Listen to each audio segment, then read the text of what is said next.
네, 계속해서 레위기 5장에 나오는 속건제의 말씀을 조금 더 자세하게 제사장의 관점에서 기술하고 있습니다.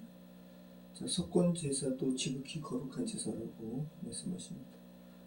죄를 없이 해서 거룩하게 하는 제사이기 때문에 그렇습니다. 죄를 속한다라는 부분에서 속죄제와 별 차이가 없는 것 같지만 그저 거의 비슷하죠. 그런데 속건제와 속죄제의 강조점이 다릅니다. 속죄제는 뭐에 강조점이 있는 거예요? 속죄, 그죠? 그래서 하나님과 인간의 죄를 가로막는 그 죄를 없이 하는 데 강조점이 있다는 거예요. 그런데 속건제는 하나님과 인간, 인간과 인간 사이의 관계 회복에 초점을 둔 겁니다. 그래서 속죄제는 제물의 희생에 포커스를 둔 제사고, 속건제는 보상에 초점을 둔 제사라는 거 기억하시기 바라요. 그래서 속건제의 우선순위는 어그러진 관계에 대해서 실질적인 보상이 우선이라는 거, 그죠? 하나님께서 참 놀랍게 제사 제도를 이렇게 마련하신 거예요. 하나님께서는 현실과는 괴리된 채 생각으로만 속죄하지 못하게 하셨어요. 미리한 영화를 보시기 바라요. 지금 흑수된 세상에서 일어나는 일들의 이 하나님의 이 속건제에 대한 그런 생각들이 사람들에게 이렇게 온전하게 들어간다면 많은 부분이 회복될 거예요. 자, 그러면 인간의 관계에서의 보상은 둘째치고 하나님과의 어그러짐에 대한 이 하나님께 피해를 준 이 보상은 어떻게 해야 될까? 우리가 어떻게 하나님과의 어그러진 이 관계를 보상할 수 있을까? 그죠? 이 내용이 바로 예수님께서 말씀하신 1만 달란트 탕감받은 자가 100데나리온 탕감받은 자를 용서하지 못하는 것과 똑같은 부분이죠. 우리는 하나님과의 어그러진 관계에 대해서 보상을 꿈도 꾸지 못합니다. 하나님께 피해를 입힌 것은 우리는 어떤 것으로도 갚을 수 없습니다. 그래서 이런 의미에서 아까 속건제사도 지극히 거룩한, 그죠? 지극히 거룩하다고 말씀하시죠? 속건제도 정말 예수님을 예표하는 거예요. 예수님께서 우리와 하나님과의 어그러진 이 관계, 또 엄청난 피해를 예수님께서 보상하셨습니다.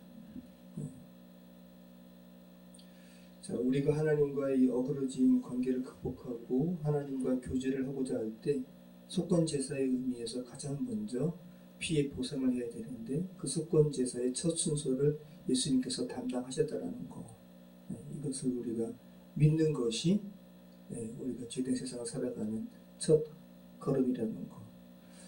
우리에게 빚이 있으면 자유하지 못하잖아요. 이게 참 중요한 부분이죠. 근데 우리가 하나님과의 빚에 대한 여전한 그 남아있다고 생각하면 우리가 삶을 자유롭게 못 살죠. 그죠? 근데 하나님께서 속건제 제물이신, 오늘은 속건제입니다. 속건 제물이신 예수님의 이러한 사역으로 말미암아 완전히 탕감하셨다는 거.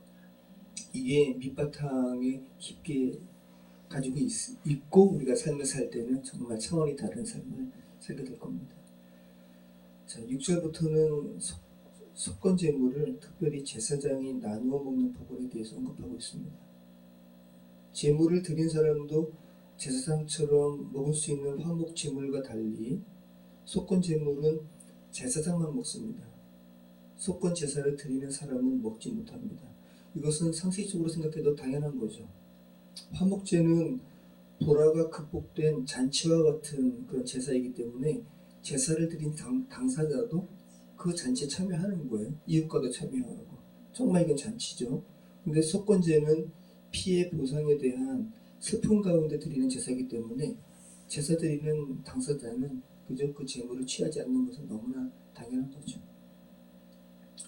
자, 속건 제사의 경우에는 제사장은 내장과 기름을 제외한 하나님께 온전히 돌려드리는 거죠. 그 나머지를 먹을 수 있었습니다. 번제는 상번제와 특별 번제가 있었는데 상번제는 매일 아침 저녁으로 드리는 제사예요. 그래서 항상 이 불이 꺼지지 않죠. 그래서 이스라엘 백성의 헌신을 상징합니다. 근데 특별 번제는 어떤 사람이 특별하게 하나님께 헌신하기로 작정하고 그래서 자원해서 드리는 번제예요. 이때는 그 번제의 가족을 제사장이 취하는 거예요. 그래서 8절에 사람을 위한 번제라는 것은 특별 번제를 말하는 겁니다. 그리고 소제물과 관련해서 지금 이렇게 9절, 10절이 나오죠. 9절에 나오는 말씀, 화덕에 구운 소제물과 냄비에나 철판에서에 만든 소제물은 모두 그 드린 제사장에게로 돌아갈 것이라. 그 속건 제사를 집행한 제사장이 이 음식을 취한다라는 거예요. 왜냐하면 화덕에 구운 소제물, 냄비에나 철판에서 만든 소제물은 요리가 된 속건 제물이라는 거예요. 이것은 그 제사를 집행한 제사장의 이렇게 몫입니다. 그런데 10절 말씀은 유리가 된 게 아니에요. 그래서 이거는 소제물 중에서 한 움큼을 들여서 화제로 드리고 나머지는 양이 많아요. 이건 그래서 제사장들이 균등하게 나누어 분배되는 것으로 이렇게 하나님께 규례를 만드셨다는 거. 자, 하나님께서 참 여러 부분에 대해서 죄된 세상을 살아가는 사람들에게 하나님의 마음으로 여러 부분에 대해서 이렇게 해주고 계시다는 거. 다시 한번 하나님의 마음으로 돌아가는 우리의 삶이 되었으면 좋겠습니다. 기도하겠습니다. 참 좋으신 하나님, 소제물을 제사장들이 골고루 나누도록 규례로 정하신 하나님의 세밀하심에 감사를 드립니다. 주님, 제사장 된 저희에게도 그 하나님 아버지의 마음을 부어주셔서 주님께서 허락하시는 은혜를 죄된 세상에 살아가는 사람들에게 나누는 그런 아버지의 자녀가 될 수 있도록 도와주시옵소서. 오늘도 주께 부탁합니다. 함께해 주시옵소서. 예수 그리스도 이름으로 기도합니다.